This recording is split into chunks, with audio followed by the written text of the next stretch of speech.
teman-teman, senang sekali tentunya saya Yusuf Mahera bisa kembali lagi menyapa pemirsa di rumah. Masih di program Naras Sehat, Narasi Kesehatan.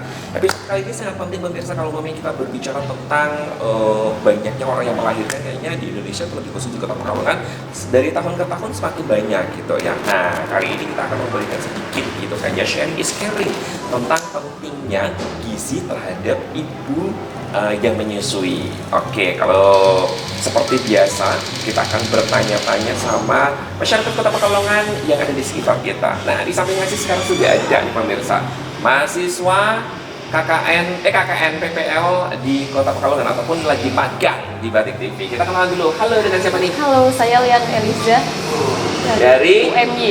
Dari UMY. Oke, Lili, kalau boleh tahu Li, di sini lagi ngapain? Lagi magang.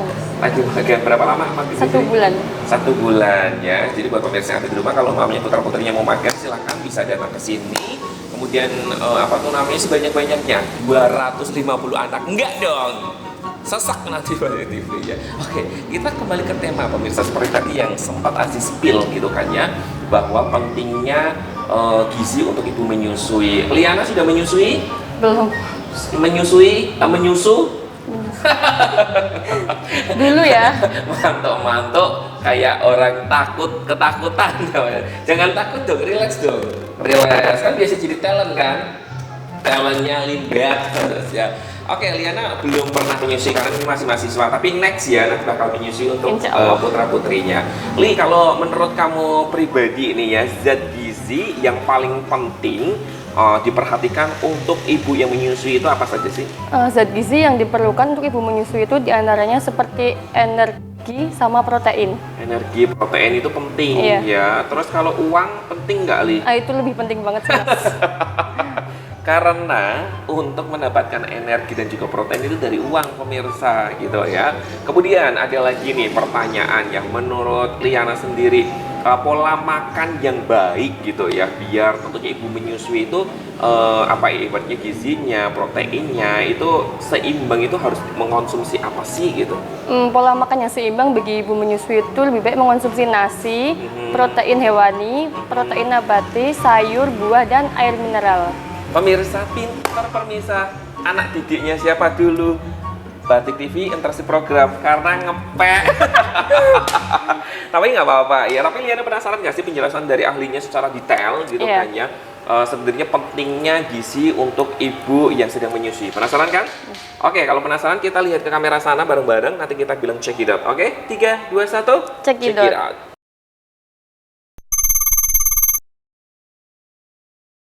Gizi ibu menyusui adalah gizi yang sangat diperlukan oleh ibu menyusui. Mengapa gizi ibu menyusui itu penting? Yang pertama, karena kualitas ASI yang dihasilkan oleh ibu itu sangat dipengaruhi oleh makanan yang dikonsumsi oleh ibu itu sendiri. Kemudian ASI merupakan makanan pertama dan makanan yang terbaik untuk bayi ya. Jadi diharapkan ASI tersebut bisa mengandung seluruh zat gizi yang dibutuhkan oleh bayi. Nah, dari mana itu bisa didapat? Nah, itu dari konsumsi ibu.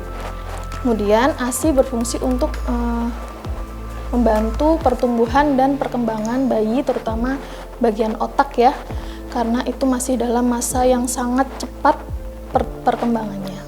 Kemudian di sisi lain, ibu menyusui itu membutuhkan sangat banyak energi, yang mana kalau tidak dipenuhi gizinya dengan gizi seimbang, hal tersebut tidak akan bisa menghasilkan ASI yang berkualitas. Nah, dari konsumsi ibu sendiri yang bergizi seimbang tersebut bisa mencegah ibu dari penyakit-penyakit tertentu seperti anemia dan osteoporosis.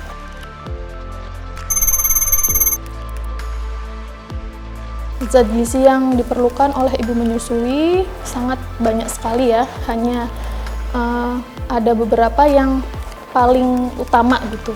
Yang pertama adalah energi, karena pada ibu menyusui itu membutuhkan tambahan energi yang sangat besar, sekitar 330 sampai 400 kilokalori, yang mana setara dengan 1 kali makan ya. Jadi dengan porsi yang cukup dengan lauk yang beraneka ragam gitu, ada sayur, ada lauk, ada protein hewani juga. Nah, itu setara dengan kebutuhan kalori ibu. Itu yang pertama, energi. Yang kedua adalah protein. Protein untuk ibu menyusui itu ada tambahannya sekitar 20 gram per hari, setara dengan 4 kali makan, 4 kali porsi per hari protein hewani dan protein nabati gitu. Nah, fungsinya untuk apa protein ini? Fungsinya untuk membantu produksi ASI itu sendiri. Kemudian selain itu juga bisa untuk merecovery tubuh ibu setelah melahirkan. Dari mana kita mendapatkan protein? Protein bisa kita dapat dari berbagai macam lauk hewan ya. Bisa telur, bisa ikan, bisa daging, bisa juga dari kacang-kacangan dan biji-bijian. Kemudian yang ketiga adalah lemak. Lemak di sini diutamakan lemak yang sehat karena fungsinya bisa untuk membantu penyerapannya si vitamin yang larut lemak. Kemudian yang kedua bisa untuk membantu meningkatkan kualitas ASI ya, jadi ASInya itu lebih kental gitu. Nah, di situ karena disekresi melalui ASI juga, akhirnya sampai tuh ke bayi, sehingga bayi bisa mengkonsumsi lemak itu dari ASI, kemudian bisa membantu pembentukan otak bayi. Kita dapat dari mana lemak baik itu? Yang pertama bisa didapat dari minyak yang biasa kita kenal adalah minyak zaitun ya, itu sangat bagus kandungannya. Kemudian juga bisa dari minyak jagung, kemudian bisa juga dari buah-buahan seperti buah alpukat. Kemudian yang ketiga, selain tadi protein, lemak, energi, ada juga mineral. Mineral yang paling banyak dibutuhkan oleh ibu menyusui, yang pertama adalah kalsium. Asupan kalsium itu ditambahkan pada ibu menyusui agar ibu menyusui ini tidak mengalami osteoporosis atau pengeroposan tulang. Nah, karena kalsium ini disekresikan melalui ASI untuk sampai ke bayi. Nah, jika ibu tidak mengkonsumsi asupan kalsium yang dilebihkan, itu ibu akan kekurangan kalsium sehingga tulang ibu akan keropos seperti itu. Sumber kalsiumnya bisa kita dapat dari susu dan sejenisnya ya, olahannya seperti keju, yogurt gitu bisa. Kemudian juga bisa dari telur, kemudian bisa dari ikan. Selain itu ada mineral zat besi. Nah, zat besi ini dikonsumsi oleh ibu selama nifas ya, untuk menggantikan kehilangan darah yang sudah ibu alami ya selama persalinan ya, selama nifas juga kan itu mengeluarkan banyak darah. Jadi kita bantu asupan tambahan dari zat besi ini, karena zat besi fungsinya untuk pembentukan sel darah merah. Kemudian juga si zat besi ini mencegah ibu tidak mudah mengalami kelelahan. Jadi kelelahan pada ibu menyusui itu bisa menyebabkan produksi ASInya menurun seperti itu. Kita dapat dari mana si zat besi ini? Kita bisa dapat dari hati ayam ya, atau bisa dari hati kambing, hati sapi ya, yang hati-hati itu banyak sekali sumber zat besinya. Kemudian juga bisa dari daging merah atau bisa juga dari ikan ya, itu juga bisa. Selain itu juga kita membutuhkan yodium. Ibu menyusui membutuhkan yodium. Kenapa kok yodium ya? Yodium itu kita biasa lihat di garam ya, karena sudah disuplementasikan di dalam garam. Biasanya garam itu mengandung yodium. Kemudian juga selain dari garam, kita bisa mendapatkan yodium dari ikan laut, terutama teri ya. Teri itu tinggi sekali yodiumnya. Fungsinya untuk apa nih yodium? Fungsinya untuk membantu kerja hormon tiroid. Ya, hormon tiroid ini fungsinya untuk membantu metabolisme tubuh ibu, yang salah satunya membantu produksi ASI. Gitu. Pada beberapa kasus, apabila ibu kekurangan yodium, itu akan terjadi perlambatan tumbuh kembang pada anaknya atau bayinya, seperti itu. Kemudian setelah yodium ada juga kebutuhan zat gizi pada ibu, yaitu zinc. Nah, zinc fungsinya untuk kekebalan tubuh ya, kekebalan tubuh ibu, kekebalan tubuh bayinya juga. Kita dapat dari telur, kita bisa dapat dari kerang juga bisa. Kemudian selain mineral, kita juga butuh vitamin. Vitamin itu ada banyak sekali ya yang dibutuhkan ibu. Yang pertama adalah vitamin A. Vitamin A biasa diberikan kepada ibu itu usai nifas ya, usai melahirkan, itu diberikan 2 kapsul warna merah untuk dikonsumsi ibu agar bisa tuh vitamin A-nya tersampaikan kepada bayi selama menyusui. Seperti itu. Fungsinya untuk kesehatan mata, untuk kekebalan tubuh juga. Selain dari kapsul vitamin A, itu juga bisa dapat dari wortel. Kemudian dari labu kuning ya. Kita taunya mah wortel aja gitu ya. Padahal dari labu kuning juga bisa, dari ubi juga bisa. Kemudian juga dari sayuran yang berwarna hijau tua. Nah, kemudian vitamin yang lain adalah vitamin B kompleks.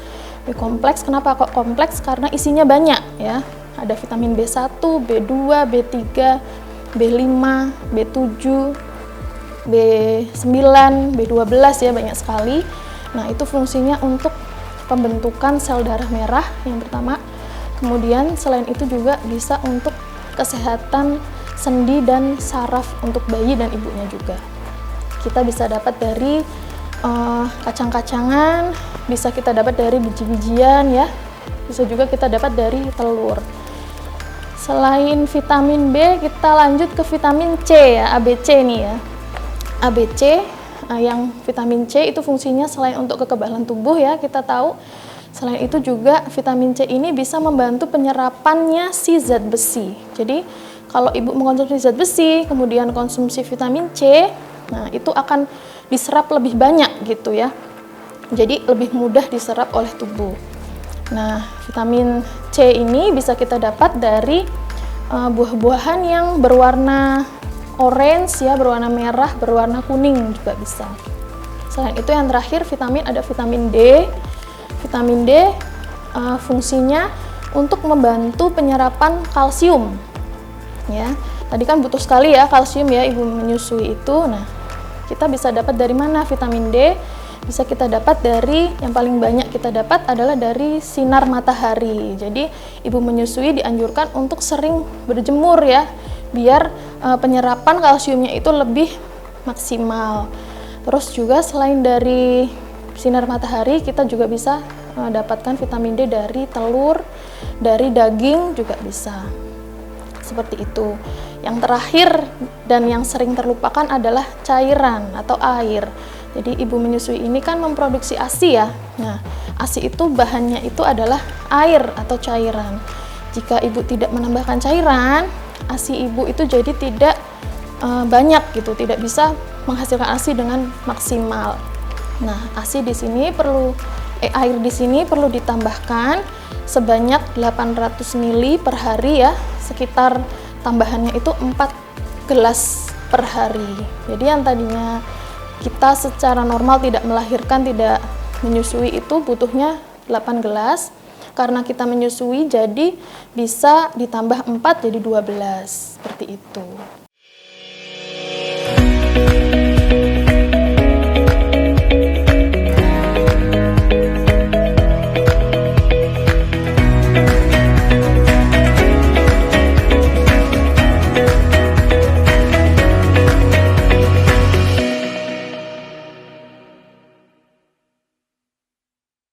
Oke, sekarang Aziz sudah bersama dengan ibu menyusui ya. Assalamualaikum ibu menyusui. Waalaikumsalam.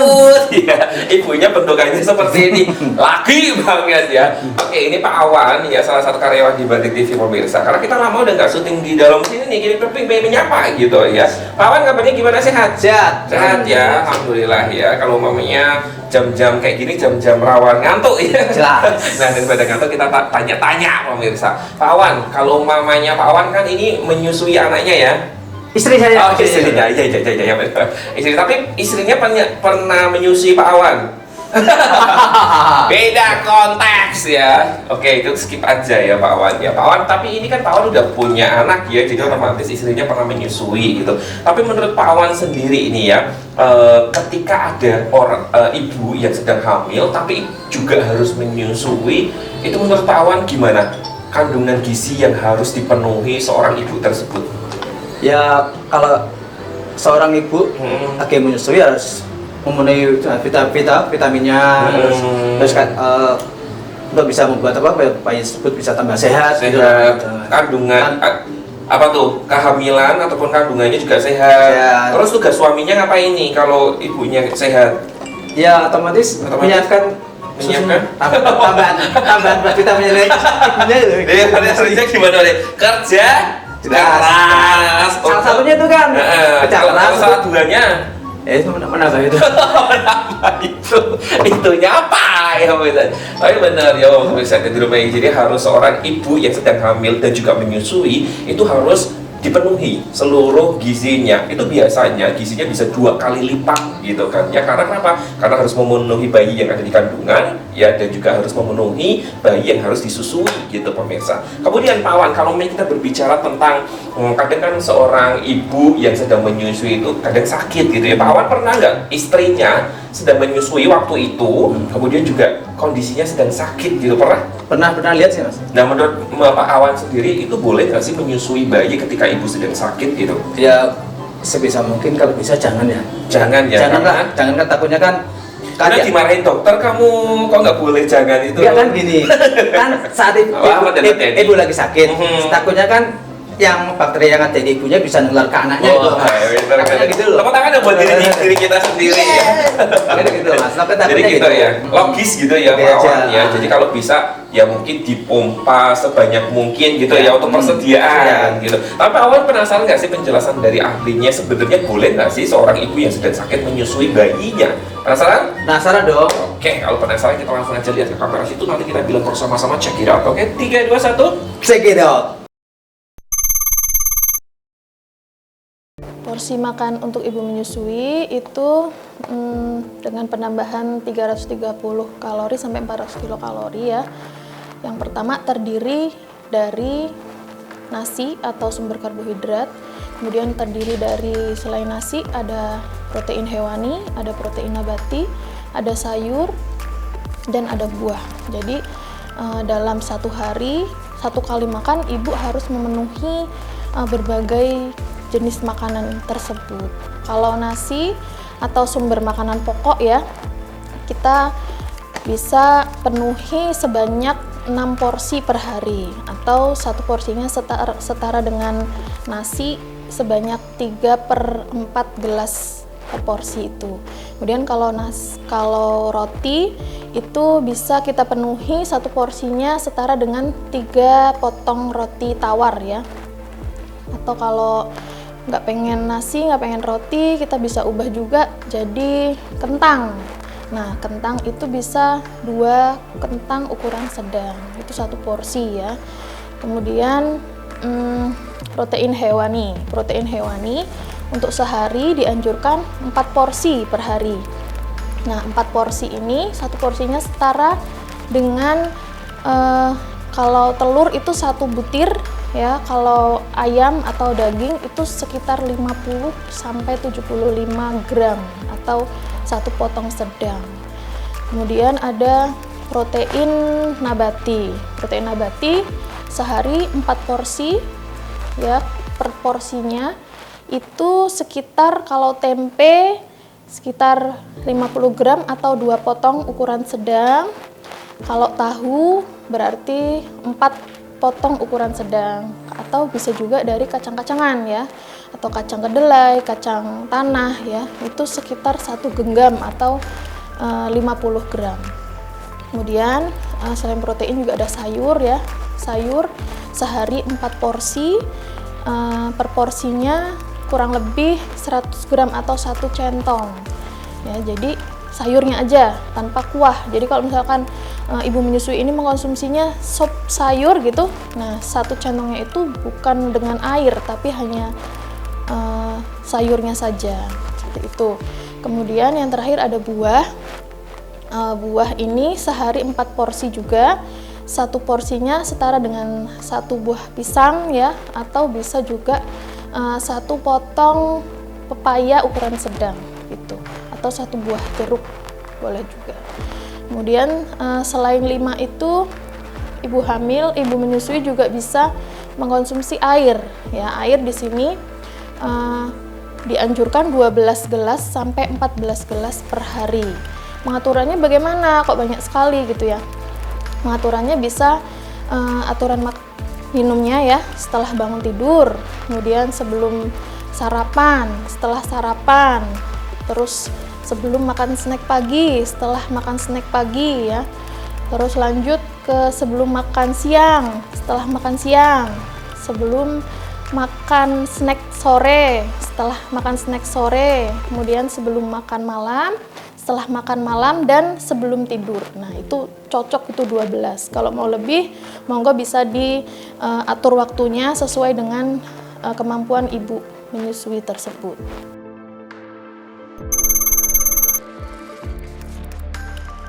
Agar berat badannya itu tidak bertambah secara drastis ya.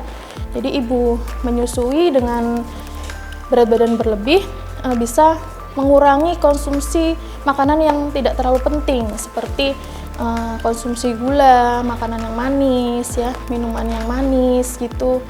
Kemudian juga mengkonsumsi makanan yang rendah lemak. Jadi kayak makanan cepat saji gitu ya, kan lemaknya tinggi, itu tidak dianjurkan untuk ibu menyusui dengan berat badan berlebih. Kemudian juga dalam pemilihan protein. Pemilihan protein itu seperti kalau makan daging ayam, nah kita hilangkan kulitnya gitu ya, karena lemaknya itu, kulitnya itu mengandung energi yang sangat tinggi gitu ya. Karena ibunya berat badannya berlebih, jadi tidak terlalu diperlukan. Kemudian kalau makan daging, dagingnya pilih yang daging tanpa lemak gitu. Kemudian juga kalau makan telur, bisa makannya putihnya aja, kuningnya tidak perlu, seperti itu. Kemudian juga untuk ibu menyusui dengan berat badan berlebih, bisa menambah asupan serat. Asupan serat di sini banyak ya pilihannya, dari sayur dan buah itu banyak sekali.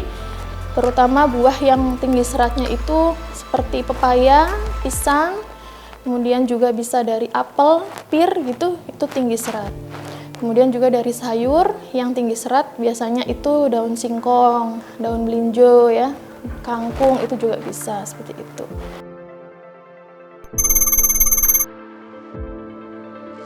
Nah, untuk ibu menyusui yang sedang sakit, diutamakan konsumsi lauk protein hewani gitu. Jadi kalau bisa ditambah tuh protein hewaninya. Karena apa? Karena protein hewani ini berfungsi lebih cepat dalam melawan bakteri dan virus yang ada di dalam tubuh ibu, seperti itu. Nah, tapi apabila ibunya mengkonsumsi obat-obatan ya, itu bisa terlebih dahulu dikonsultasikan pada dokter ya, apakah si ibu ini boleh tetap menyusui secara langsung atau tidak. Nah, jika memang tidak memungkinkan ya, obat-obatan itu memang tidak boleh untuk ibu menyusui misal, tapi harus diberikan kepada ibu, atau ibunya juga sakitnya sangat parah, tidak memungkinkan untuk menyusui, bisa juga ibu memerah ya, dianjurkan untuk tetap memerah ASI-nya agar produksi ASI ibu itu tetap berjalan gitu, jadi tetap terjaga. Nah, harapannya setelah ibunya sembuh ya, ibu itu tetap bisa menyusui bayinya karena produksi ASI-nya terjaga, seperti itu. Kemudian apabila ibu menyusui sedang hamil, apakah harus berhenti menyusuinya atau tidak ya? Nah, banyak penelitian yang mengatakan bahwa ibu menyusui yang hamil itu tetap boleh menyusui anaknya ya, tetap boleh menyusui anaknya dan tidak akan membuat kehamilannya itu keguguran gitu. Tapi kita perlu catat, perlu diingat-ingat bahwa ibu menyusui yang hamil itu berarti ibu ini harus memenuhi kebutuhan 3 orang ya, memenuhi kebutuhan gizinya 3 orang. Yang pertama dari ibu itu sendiri, kemudian dari ibu anak yang disusui, kemudian juga dari anak yang dikandung. Jadi porsi makannya sangat-sangat besar gitu. Jadi ibu dengan keadaan seperti itu harus bertekad kuat ya untuk mengkonsumsi makanan dengan sangat banyak dan konsisten ya setiap harinya selama proses itu berlangsung seperti itu.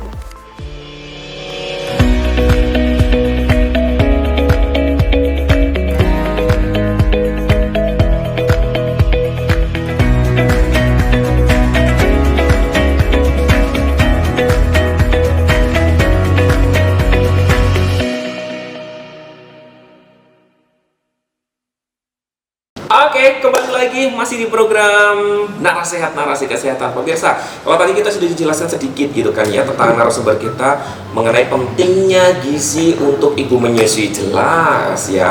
Karena kenapa? Karena ASI yang diproduksi oleh ibu ini kan nanti akan konsumsi oleh bayi. Jadi pentingnya gizi terhadap ibu menyusui itu 100%, sangat penting sekali. Nah, sekarang di samping ASI juga ada nih mahasiswi yang sedang tentunya intern ataupun magang di Batik TV. Kita kenalan lagi. Halo, dengan siapa nih? Halo, dengan Siam dari UNIS. Siam dari UNIS. UNIS itu kepanjangan dari Universitas Selamat Sri Batang. Berarti kamu selalu selamat ya? Ya, alhamdulillah. Oke, selamat Sri Batang gitu. Kurang lebih di sini berapa lama? 1 bulan. Jangan 3 hari saja. 3 hari tapi di sini udah 1 minggu lebih ya pemirsa ya. 1 bulan. Jadi teman-teman intern di sini hanya 30 hari. Oke. Hari ini Mas Aziz lagi ngebahas tentang pentingnya gizi untuk ibu menyusui. Gitu, kamu pasti udah menyusui kan? Aku baru menyusui. Belum pemirsa, kan masih mahasiswi gitu ya. Gimana sih konsepnya? Tapi nanti next mau menyusui apa enggak? Mau, karena mau jadi ibu ya. Oke, rencananya menyusui ASI eksklusif atau sambung dengan formula? Doakan saja semoga ASI eksklusif ya. Bisa, harapannya ASI eksklusif ya. Harapannya Tapi full kalau ASI eksklusif. namanya ASI eksklusif nggak bisa, mungkin suaminya bisa memberikan ASI eksklusif. Diganti. Nggak keluar dong pemirsa ya. Berarti diganti. Iya. Nah, tapi kita hari ini lagi ngebahas tentang pentingnya gizi untuk ibu menyusui. Oke. Menurut kamu penting nggak? Penting banget sih. Kenapa? Soalnya kan kita juga bakal ngasih ASI ke anak kan. Nah itu kalau gizi baginya ibu itu udah terpenuhi dengan baik, otomatis anaknya juga akan dapat gizi yang baik juga buat pertumbuhan. Menurut kamu kan penting kan juga karena untuk gizi yang baik untuk anak. Tapi Iya. kalau maminya penting mana nih? Ibu menyusui dengan gizi yang baik atau ibu memberikan uang kepada anaknya? Aduh itu penting semua ya. Ya paling ibu Penting menyusui semua. dong. Kan bayi belum tahu uang. Iya tapi kan kalau buat memenuhi gizinya kan perlu uang. Memenuhi gizinya kan ibunya yang perlu uang bukan bayinya. Berarti ibunya perlu uang. Kayaknya materi ya pemirsa ya, tapi nggak apa-apa. Saya harus materi ya, realistis ya. Oke, kemudian kalau kita berbicara nih, menurut kamu ya, ibaratnya, apakah pada bayi yang masih menyusui ini dapat mengalami alergi nggak? Kamu pernah melihat nggak pada kamu, apa kakak kamu, adik kamu gitu? Oh iya kebetulan saya punya kakak dan sudah punya anak. Pas itu kebetulan alergi gara-gara susu kan. Terus selain susu juga ada kacang-kacangan, terus ada seafood sama ada dari gandum juga. Jadi bisa ya, Bisa, bayi itu alergi karena melalui ASI ibu Iya, gitu ya. bisa, bisa. Menurut kamu yang harus dilakukan seorang ibu apa ketika anak tersebut alergi? Pastinya langsung cek ke dokter ya, soalnya kan kita nggak tahu itu alerginya dari seafood kah, dari kacang-kacangan atau dari gandum yang dikonsumsi sama ibunya. Daripada kita salah diagnosis, lebih baik kita langsung cek ke dokter. Salah, harusnya. Kok bisa? Iya. Kalau cek ke dokter, nanti kamu pasti suruh pulang. Harusnya kita ke bank dulu, Ambil uang. Habis itu. Bongkol. Iya. Tapi kamu penasaran nggak sih sebenarnya penjelasan dari Penasaran. dirinya? Belum selesai. Belum ya, udah Belum silakan. selesai. Jadi penasaran ya? Kalau penasaran gitu, kamu langsung aja yuk kita lihat ke kamera situ. Nanti kita bilang cek kita bersama. Oke. 3, 2, 1. Check it out.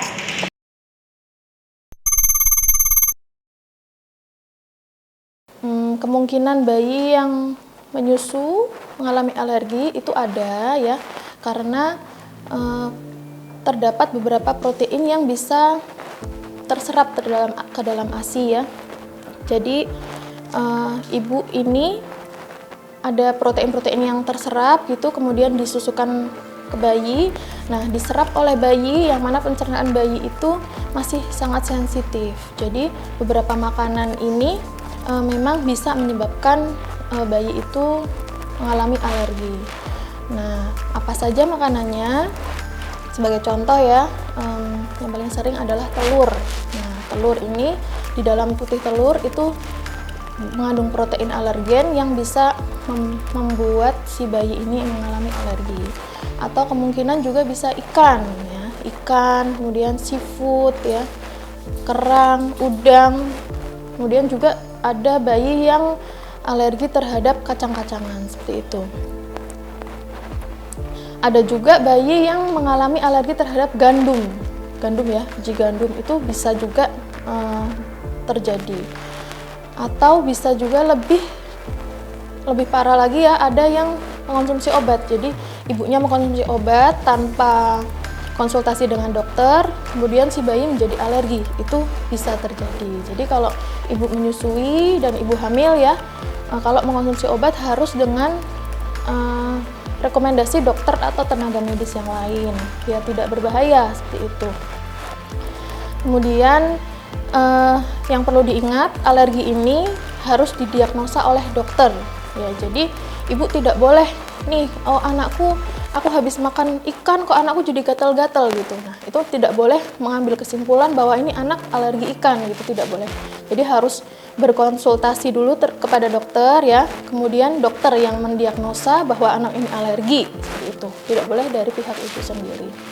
Nah, apabila memang terjadi alergi dan benar-benar sudah dipastikan oleh dokter, nah si ibu bisa menggantikan makanan tadi dengan makanan dengan kandungan yang sama. Misal anaknya alergi terhadap ikan, tapi nih si ikan kan tinggi protein ya, baik ya sebenarnya, tapi tidak diterima oleh anak gitu. Jadi kita bisa ganti dengan telur misal, atau ayam yang anak itu tidak mengalami alergi, seperti itu.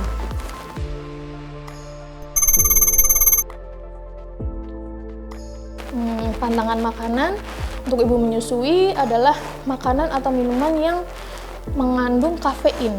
Nah, apa aja nih yang mengandung kafein? Yang sering kita dengar adalah kopi ya, kopi, teh, kemudian juga coklat. Nah, ini enak semua ya, enak semua ya. Jadi tapi tidak boleh dikonsumsi oleh ibu menyusui. Kenapa? Sebab yang pertama, si kopi ini 1%-nya itu bisa terserap ke dalam ASI. Ya, jadi ibu konsumsi kopi gitu, kemudian itu bisa terserap nih ke dalam ASI. Nah, kemudian si anak kan mengonsumsi kan, nah, nanti anak itu bisa mengalami rewel, bisa mengalami kembung ya, bisa juga mengalami gangguan tidur yang sangat tidak nyaman.